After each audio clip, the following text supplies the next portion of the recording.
Hi friends, welcome back to PSC Winner YouTube channel. So ഇന്ന് നമ്മൾ discuss ചെയ്യാൻ പോകുന്നത് 10ാം ക്ലാസ്സിലെ SS ഫസ്റ്റിലെ ചാപ്റ്ററായ ലോകത്തെ സ്വാധീനിച്ച വിപ്ലവങ്ങളാണ്. നമ്മൾ 2 ടോപ്പിക്ക് വീതം ചേർത്താണ് ഈ വീഡിയോ ചെയ്തിട്ടുള്ളത്. അമേരിക്കൻ സ്വാതന്ത്ര്യ സമരവും ഫ്രഞ്ച് വിപ്ലവം, ഈ 2 ടോപ്പിക്ക് ചേർത്തിട്ടുള്ളതാണ് ഈ വീഡിയോ. സോ നിങ്ങൾ ആദ്യമായിട്ടാണ് ഈ ചാനൽ കാണുന്നതെങ്കിൽ ഈ ചാനൽ സബ്സ്ക്രൈബ് ചെയ്യുക, തൊട്ടടുത്തുള്ള ബെല്ലൈക്കൺ എനേബിൾ ചെയ്ത് ഓൾ എന്ന് സെലക്ട് ചെയ്യുക, സപ്പോർട്ട് ചെയ്യുക. സോ നമുക്ക് വീഡിയോയിലോട്ട് കിടക്കാം. ലോകത്തെ സ്വാധീനിച്ച വിപ്ലവങ്ങൾ, ഈ ചാപ്റ്ററാണ് നമ്മളിന്ന് ഡിസ്കസ് ചെയ്യാൻ പോകുന്നത്. നവോത്ഥാനത്തിൻ്റെ ഫലമായി 18ാം നൂറ്റാണ്ടിൽ യൂറോപ്പിൽ ഉണ്ടായ ശാസ്ത്ര പുരോഗതിയെ തുടർന്ന് രൂപം കൊണ്ട പ്രസ്ഥാനമാണ് ജ്ഞാനോദയം.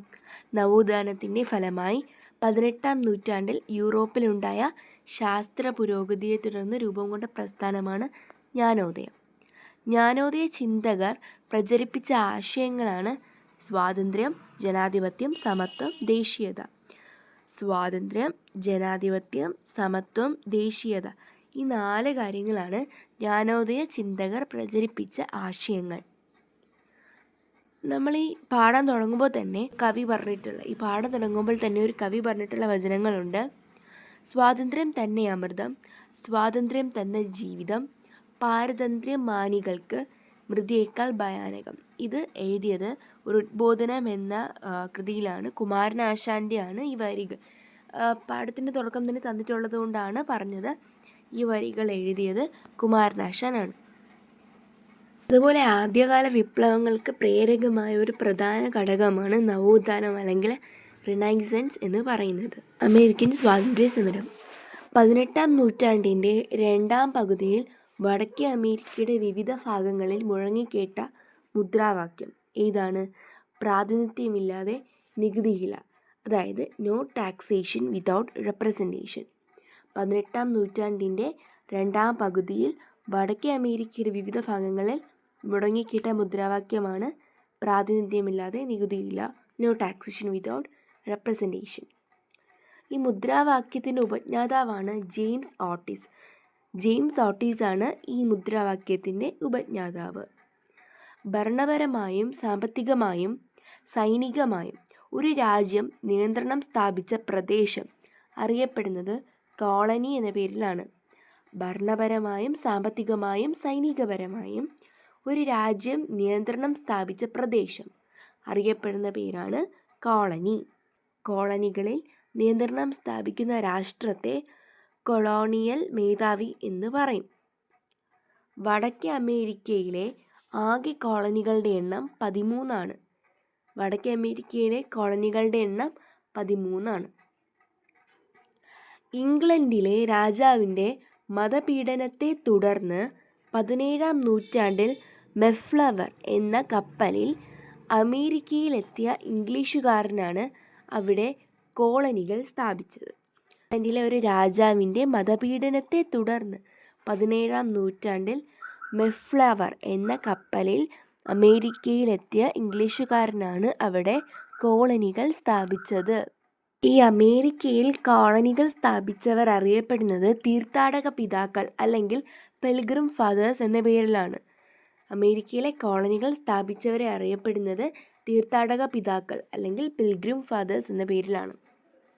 തീർത്ഥാടക പിതാക്കൾ അല്ലെങ്കിൽ പിൽഗ്രിംസ് ഫാദർ. ക്രിസ്റ്റഫർ കൊളംബസ് വടക്കേ അമേരിക്കയിലെത്തിയ വർഷമാണ് 1492. 1492 ക്രിസ്റ്റഫർ കൊളംബസ് വടക്കേ അമേരിക്കയിൽ എത്തിയത്.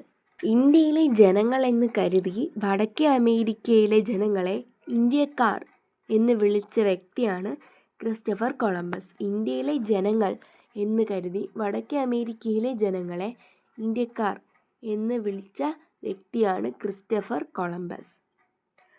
മാതൃരാജ്യമായ ഇംഗ്ലണ്ടിൻ്റെ സഹായത്താൽ കച്ചവടക്കാർ അമേരിക്കയിലെ കോളനികളിൽ നടപ്പിലാക്കിയ വാണിജ്യ നയമാണ് മെർക്കന്റിലിസം. മാതൃരാജ്യമായ ഇംഗ്ലണ്ടിൻ്റെ സഹായത്താൽ കച്ചവടക്കാർ അമേരിക്കയിലെ കോളനികളിൽ നടപ്പിലാക്കിയ വാണിജ്യ നയമാണ് മെർക്കന്റിലിസം. അവരുടെ മെർക്കന്റിലിസ്റ്റ് നിയമങ്ങളാണ് കോളനികളിൽ നിന്നോ കോളനികളിലേക്കോ സാധനങ്ങൾ കൊണ്ടുപോകുന്നത് ഇംഗ്ലീഷ് കപ്പലുകളിലോ കോളനികളിൽ നിർമ്മിച്ച കപ്പലുകളിലോ മാത്രമായിരിക്കണം. അതുപോലെ കോളനികളിൽ ഉൽപ്പാദിപ്പിച്ചിരുന്ന പഞ്ചസാര, കമ്പിളി, പരുത്തി, പുകയില തുടങ്ങിയവ ഇംഗ്ലണ്ടിലേക്ക് മാത്രമേ കയറ്റുമതി ചെയ്യാവൂ. കോളനിയിൽ നിലനിർത്തിയിട്ടുള്ള ഇംഗ്ലീഷുകാരുടെ സൈന്യത്തിനുള്ള താമസ സ്ഥലവും അത്യാവശ്യ സൗകര്യങ്ങളും കോളനിക്കാർ നൽകണം.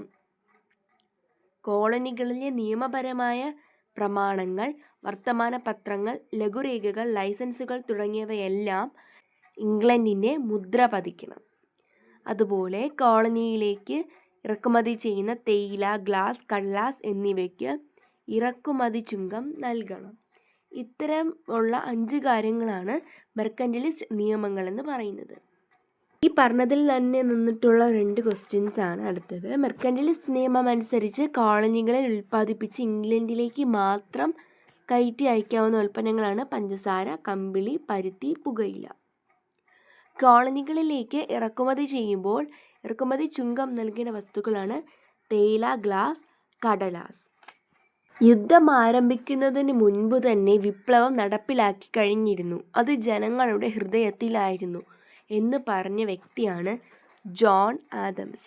ജോൺ ആദംസ് ആണ് യുദ്ധം ആരംഭിക്കുന്നതിന് മുൻപ് തന്നെ വിപ്ലവം നടപ്പിലാക്കി കഴിഞ്ഞു, അത് ജനങ്ങളുടെ ഹൃദയത്തിലായിരുന്നു എന്ന് പറഞ്ഞത്.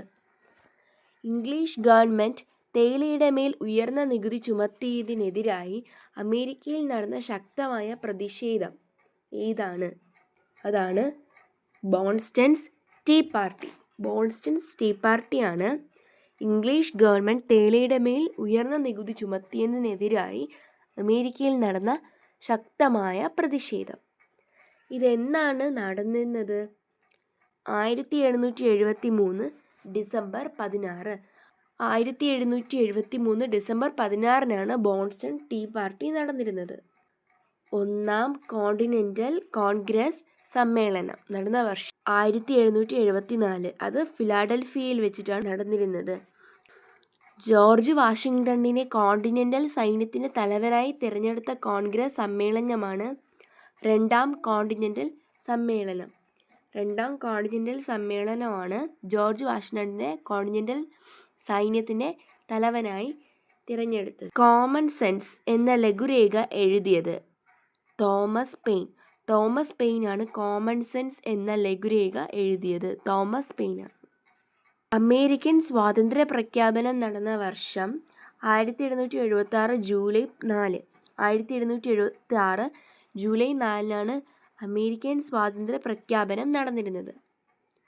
അമേരിക്കൻ സ്വാതന്ത്ര്യ പ്രഖ്യാപനം തയ്യാറാക്കിയത് ആരാണ്? Thomas Jefferson and Benjamin Franklin. Thomas ജെഫേഴ്സണും ബെഞ്ചമിൻ ഫ്രാങ്ക്ലിനുമാണ് അമേരിക്കൻ സ്വാതന്ത്ര്യ പ്രഖ്യാപനം തയ്യാറാക്കിയത്. ഇംഗ്ലണ്ടും അമേരിക്കൻ കോളനികളും തമ്മിലുള്ള യുദ്ധം അവസാനിപ്പിച്ച വർഷം 1781. 1781 ഇംഗ്ലണ്ടും അമേരിക്കൻ കോളനികളും തമ്മിലുള്ള യുദ്ധം അവസാനിപ്പിച്ച വർഷം. ഇംഗ്ലണ്ട് 13 കോളനികളുടെ സ്വാതന്ത്ര്യം അംഗീകരിച്ച ഉടമ്പടിയാണ് 1783 പാരീസ് ഉടമ്പടി. 1783 പാരീസ് ഉടമ്പടിയിലാണ് ഇംഗ്ലണ്ട് 13 കോളനികളുടെ സ്വാതന്ത്ര്യം അംഗീകരിച്ച ഉടമ്പടി. അമേരിക്കൻ ഐക്യനാടുകളുടെ ആദ്യത്തെ പ്രസിഡന്റ് ആരായിരുന്നു? George Washington. ജോർജ് വാഷിങ്ടൺ ആയിരുന്നു അമേരിക്കൻ ഐക്യനാടുകളുടെ ആദ്യ പ്രസിഡന്റ്. മനുഷ്യന് ചില മൗലിക അവകാശങ്ങളുണ്ട്, അതിനെ ഹനിക്കാൻ ഒരു ഗവൺമെൻറ്റിനും അവകാശമില്ല എന്ന് പറഞ്ഞ ആളാണ് ജോൺ ലോക്ക്. ഏതെങ്കിലും വിദേശ ശക്തിക്ക്, അതായത് ഇംഗ്ലണ്ടിന്, ഈ വൻകരയെ, വടക്കേ അമേരിക്കയെ കീഴടങ്ങി കഴിയണമെന്ന് യുക്തിക്ക് നിരക്കുന്നതല്ല എന്ന് പറഞ്ഞത് തോമസ് പെയിനാണ്. ഇത് 2 ഓർത്തു വയ്ക്കുക. ഫ്രഞ്ച് സമൂഹത്തെ 3 എസ്റ്റേറ്റുകളായിട്ടാണ് തിരിച്ചിരിക്കുന്നത്. 1-ാമത്തെ എസ്റ്റേറ്റിലുള്ളവരെ പുരോഹിതന്മാർ എന്ന് പറയുന്നു. 2-ാമത്തെ എസ്റ്റേറ്റിലുള്ളവരെ പ്രഭുക്കന്മാർ. 3-ാമത്തെ എസ്റ്റേറ്റിലുള്ളവർ കച്ചവടക്കാർ, എഴുത്തുകാർ, അഭിഭാഷകർ, അധ്യാപകർ, കർഷകർ, കൈത്തൊഴിലാളിക്കാർ, ബാങ്കർമാർ എന്നിവരാണ്. 17-18 നൂറ്റാണ്ടുകളിൽ ഫ്രാൻസിൻ്റെ അധികാര കേന്ദ്രമായിരുന്നു വേഴ്സായി കൊട്ടാരം. 17-18 നൂറ്റാണ്ടുകളിൽ ഫ്രാൻസിൻ്റെ അധികാര കേന്ദ്രമായിരുന്നു വേഴ്സായി കൊട്ടാരം. 1789 ജനപ്രതിനിധി സഭയായ സ്റ്റേറ്റ് ജനറൽ വിളിച്ചു ചേർത്ത ഫ്രഞ്ച് ചക്രവർത്തിയായിരുന്നു ലൂയിസ് 16. ലൂയി 16 1789 ജനപ്രതിനിധി സഭയായ സ്റ്റേറ്റ് ജനറൽ വിളിച്ചു ചേർത്ത ഫ്രഞ്ച് ചക്രവർത്തി. സ്റ്റേറ്റ് ജനറലിലെ എസ്റ്റേറ്റുകളുടെ എണ്ണം 3. മൂന്നാമത്തെ എസ്റ്റേറ്റ് അറിയപ്പെടുന്നത് കോമൺസ് എന്ന പേരിലാണ്. കാരണം മൂന്നാമത്തെ എസ്റ്റേറ്റിലാണ് സാധാരണക്കാരെല്ലാം ഉണ്ടായിരുന്നത്. ഫ്രാൻസിലെ മൂന്നാമത്തെ എസ്റ്റേറ്റിലെ അംഗങ്ങൾ അടുത്തുള്ള ഒരു ടെന്നീസ് കോർട്ടിൽ സമ്മേളിക്കുകയും ഫ്രാൻസിനായി ഒരു ഭരണഘടന തയ്യാറാക്കിയ ശേഷം മാത്രമേ പിരിയുകയുള്ളൂ എന്ന് പ്രതിജ്ഞ ചെയ്യുകയും ചെയ്ത സംഭവമാണ് ടെന്നീസ് കോർട്ട് പ്രതിജ്ഞ. സ്വാതന്ത്ര്യം, സമത്വം, സാഹോദര്യം എന്നീ മുദ്രാവാക്യങ്ങൾ ബന്ധപ്പെട്ടിരിക്കുന്നത് ഫ്രഞ്ച് വിപ്ലവമായിട്ടാണ്. ഈ 3 വേർഡ്സ് ഓർത്തു വയ്ക്കുക. സ്വാതന്ത്ര്യം, സമത്വം, സാഹോദര്യം. ഇത് ഫ്രഞ്ച് വിപ്ലവമായിട്ട് കണക്റ്റായിട്ടിരിക്കുന്നു. ഫ്രഞ്ച് വിപ്ലവത്തിൻ്റെ ആരംഭമാണ് ബാസ്റ്റിൽ ജയിൽ തകർച്ച. എന്നാണ് നടന്നത്? 1789 ജൂലൈ 14. സോ ഫ്രഞ്ച് വിപ്ലവത്തിൻ്റെ ആരംഭമാണ് ബാസ്റ്റിൽ ജയിൽ തകർച്ച 1789 ജൂലൈ 14. ഫ്രഞ്ച് ദേശീയ അസംബ്ലി മനുഷ്യാവകാശ പ്രഖ്യാപനം പാസാക്കിയ വർഷം. ഫ്രഞ്ച് ദേശീയ അസംബ്ലി മനുഷ്യാവകാശ പ്രഖ്യാപനം പാസാക്കിയ വർഷമാണ് 1789 ഓഗസ്റ്റ് 12. സെയിം ഇയർ ആണെന്ന് ഓർക്കുക. പാരീസ് നഗരത്തിലെ ആയിരക്കണക്കിന് സ്ത്രീകൾ ഭക്ഷണം വേണമെന്ന് മുദ്രാവാക്യവുമായി വേഴ്സായി കൊട്ടാരത്തിലേക്ക് പ്രകടനം നടത്തിയ വർഷം 1789 ഒക്ടോബർ. 1789 ഒക്ടോബറിലാണ് പാരീസ് നഗരത്തിലെ ആയിരക്കണക്കിന് സ്ത്രീകൾ ഭക്ഷണം വേണം എന്ന് പറഞ്ഞുകൊണ്ട് ഭക്ഷണം വേണമെന്ന് മുദ്രാവാക്യവുമായി വേഴ്സായി കൊട്ടാരത്തിലേക്ക് പ്രകടനം നടത്തിയ വർഷം. ഫ്രാൻസിനെ ഒരു റിപ്പബ്ലിക്കായി പ്രഖ്യാപിച്ചത് 1792. 1792 ഫ്രാൻസിനെ ഒരു റിപ്പബ്ലിക്കായി പ്രഖ്യാപിച്ചത്. ഏതൊരാളിനും സ്വത്ത് കൈവശം വയ്ക്കുന്നതിനും കൈകാര്യം ചെയ്യുന്നതിനും സ്വാതന്ത്ര്യം നൽകണമെന്ന് ആവശ്യപ്പെട്ട സാമ്പത്തിക വിദഗ്ധനാണ് ഫിസിയോക്രാറ്റുകളാണ് ഏതൊരാളിനും സ്വത്ത് കൈവശം വയ്ക്കുന്നതിനും കൈകാര്യം ചെയ്യുന്നതിനും സ്വാതന്ത്ര്യം നൽകണമെന്ന് ആവശ്യപ്പെട്ട സാമ്പത്തിക വിദഗ്ധൻ. ഫിസിയോക്രാറ്റുകൾ മധ്യവർഗത്തിൻ്റെ താൽപ്പര്യങ്ങളെയാണ് കൂടുതലും പ്രോത്സാഹിപ്പിച്ചിരുന്നത്. യുക്തിചിന്തയ്ക്ക് പ്രാധാന്യം നൽകിയ ചിന്തകരും ശാസ്ത്രജ്ഞന്മാരും എഴുത്തുകാരും അറിയപ്പെട്ടിരുന്നത് ഫിലോസഫറുകൾ എന്ന പേരിലാണ്. യുക്തിചിന്തയ്ക്ക് പ്രാധാന്യം നൽകിയ ചിന്തകരും ശാസ്ത്രജ്ഞന്മാരും എഴുത്തുകാരും അറിയപ്പെട്ടത്. സർവവിജ്ഞാനകോശം തയ്യാറാക്കി ശാസ്ത്രചിന്തയെ ജനകീയമാക്കിയവരാണ് ഫിലോസഫറുകളാണ് സർവവിജ്ഞാനകോശം തയ്യാറാക്കി ശാസ്ത്രചിന്തയെ ജനകീയമാക്കിയത്. 1793 ജൂലൈ മുതൽ 1794 ജൂലൈ വരെ ഫ്രാൻസിൽ നിലനിന്നിരുന്ന ഭീകര സമാനമായ ഭരണം അറിയപ്പെട്ടിരുന്നത് ഭീകരവാഴ്ച എന്ന പേരിലാണ്. പൊതുസുരക്ഷാ കമ്മിറ്റിയിലെ അംഗങ്ങളായിരുന്നു മിറാബോയും ഡാണ്ടനുമാണ് പൊതുസുരക്ഷാ കമ്മിറ്റിയിലെ അംഗങ്ങൾ. ഭീകരവാഴ്ച സമയത്ത് ശത്രുക്കളെ വധിക്കാൻ ഉപയോഗിച്ചിരുന്ന യന്ത്രമായിരുന്നു ഗില്ലറ്റിനായിരുന്നു ഭീകരവാഴ്ച സമയത്ത് ശത്രുക്കളെ വധിക്കാൻ ഉപയോഗിച്ചിരുന്ന യന്ത്രം. ഫ്രാൻസ് തുമ്മിയാൽ യൂറോപ്പിന് ആകെ ജലദോഷം പിടിക്കും എന്ന് അഭിപ്രായപ്പെട്ട ഓസ്ട്രിയൻ ഭരണാധികാരിയാണ് മെറ്റർണിക്കാണ് ഫ്രാൻസ് തുമ്മിയാൽ യൂറോപ്പിനാകെ ജലദോഷം പിടിക്കുമെന്ന് പറഞ്ഞത്.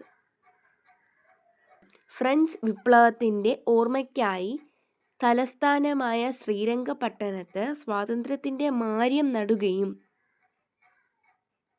ഫ്രഞ്ച് ക്ലബ്ബായ ജാക്കോബിനിൽ അംഗമാവുകയും ചെയ്ത മൈസൂർ ഭരണാധികാരിയാണ് ടിപ്പു സുൽത്താൻ. റൂസോയുടെ പ്രശസ്തമായ ഗ്രന്ഥമാണ് സോഷ്യൽ കോൺട്രാക്റ്റാണ് റൂസോയുടെ പ്രശസ്തമായ ഗ്രന്ഥം. ഞാനാണ് രാഷ്ട്രം. രാജാവിൻ്റെ അധികാരങ്ങളെല്ലാം ദൈവത്തിന് നൽകിയതാണ്. അതുകൊണ്ട് രാജാവിനെ ചോദ്യം ചെയ്യാൻ ദൈവത്തിന് മാത്രമേ അധികാരമുള്ളൂ എന്ന് പറഞ്ഞ വ്യക്തിയാണ് ലൂയി 14 ഞാനാണ് രാഷ്ട്രം. രാജാവിൻ്റെ അധികാരങ്ങളെല്ലാം ദൈവത്തിന് നൽകിയതാണ്. അതുകൊണ്ട് രാജാവിനെ ചോദ്യം ചെയ്യാൻ ദൈവത്തിന് മാത്രമേ അധികാരമുള്ളൂ എന്ന് പറഞ്ഞത്. എനിക്ക് ശേഷം പ്രളയം എന്ന് പറഞ്ഞത് ലൂയി 15 നിങ്ങൾക്ക് റൊട്ടിയില്ലെങ്കിൽ എന്താ കേക്ക് തിന്നുകൂടെ എന്ന് പറഞ്ഞത് മേരി അന്റോണിയറ്റ് ആണ്. നിങ്ങൾക്ക് റൊട്ടിയില്ലെങ്കിൽ എന്താ കേക്ക് തിന്നുകൂടെ എന്ന് പറഞ്ഞ വ്യക്തി. ഇത് പ്രശസ്തമായ മറ്റു 3 ഫ്രഞ്ച് വിപ്ലവ ചിന്തകന്മാരാണ്: വോൾട്ടയർ, റൂസ്കോ, മോണ്ടസ്ക്യൂ. വോൾട്ടയർ എന്ന് പറയുന്നത് പുരോഹിതന്മാരുടെ ചൂഷണത്തെ പരിഹസിച്ചിരുന്ന വ്യക്തിയാണ്. യുക്തിചിന്ത, സമത്വം, മനുഷ്യസ്നേഹം എന്നിവ പ്രോത്സാഹിപ്പിച്ചിരുന്ന വ്യക്തിയും കൂടിയാണ്. സ്വാതന്ത്ര്യമായി ജനിക്കുന്ന മനുഷ്യൻ എവിടെയും ചങ്ങലയിലാണ് എന്ന പ്രസ്താവനയിലൂടെ സ്വാതന്ത്ര്യത്തിൻ്റെ പ്രാധാന്യം വ്യക്തമാക്കിയ വ്യക്തിയാണ് റൂസോ. ജനങ്ങളാണ് പരമാധികാരി എന്ന് പ്രഖ്യാപിച്ചതും അദ്ദേഹമാണ്. ഭരിക്കുന്നവരും ഭരിക്കപ്പെടുന്നവരും തമ്മിലുള്ള ഒരു സാമൂഹിക ഉടമ്പടിയുടെ ഫലമാണ് ഭരണകൂടം എന്ന് അഭിപ്രായപ്പെട്ടതും റൂസോയാണ്. മോണ്ടസ്ക്യൂ ജനാധിപത്യത്തെയും റിപ്പബ്ലിക്കിനെയും പ്രോത്സാഹിപ്പിച്ചിരുന്ന വ്യക്തിയാണ് മോണ്ടസ്ക്യൂ. ഗവൺമെൻറ്റിനെ നിയമനിർമ്മാണം, കാര്യനിർവഹണം, നീതിന്യായം എന്നീ വിഭാഗങ്ങളിൽ തിരിക്കണമെന്ന് വാദിച്ച വ്യക്തിയും കൂടിയാണ് മോണ്ടസ്ക്യൂ. സോ ഇത്രയും കാര്യങ്ങളും കൂടി നിങ്ങൾ ഓർത്തു വെച്ചാൽ നന്നായിരിക്കും. സോ ഇത്രയേ ഉള്ളൂ ഇന്നത്തെ വീഡിയോ. സോ ഇനി നിങ്ങൾക്ക് ഇതുപോലുള്ള യൂസ്ഫുൾ വീഡിയോസിനായി ചാനൽ സബ്സ്ക്രൈബ് ചെയ്യുക. എൻ്റെ വീഡിയോ നിങ്ങൾക്ക് ഇഷ്ടപ്പെട്ടു എങ്കിൽ നിങ്ങൾ തീർച്ചയായിട്ടും ലൈക്ക് ചെയ്യുക. അതുപോലെ തന്നെ നിങ്ങളുടെ എന്തെങ്കിലും ഡൗട്ട്സ് കാര്യങ്ങളൊക്കെ ഉണ്ടെങ്കിൽ നിങ്ങൾ കമൻറ്റ് ചെയ്യുക. ഇതുപോലെ നിങ്ങൾക്ക് മറ്റുള്ളവർക്ക് ഉപകാരപ്പെടുമ്പോൾ നിങ്ങൾക്ക് തോന്നുന്നുണ്ടോ എന്നുണ്ടെങ്കിൽ നിങ്ങൾ നിങ്ങളുടെ കൂട്ടുകാർക്കൊക്കെ നിങ്ങളത് ഷെയർ ചെയ്ത് സപ്പോർട്ട് ചെയ്യാം. സോ നെക്സ്റ്റ് വീഡിയോ ആയിട്ട് വരുന്നത് വരെ താങ്ക് യു.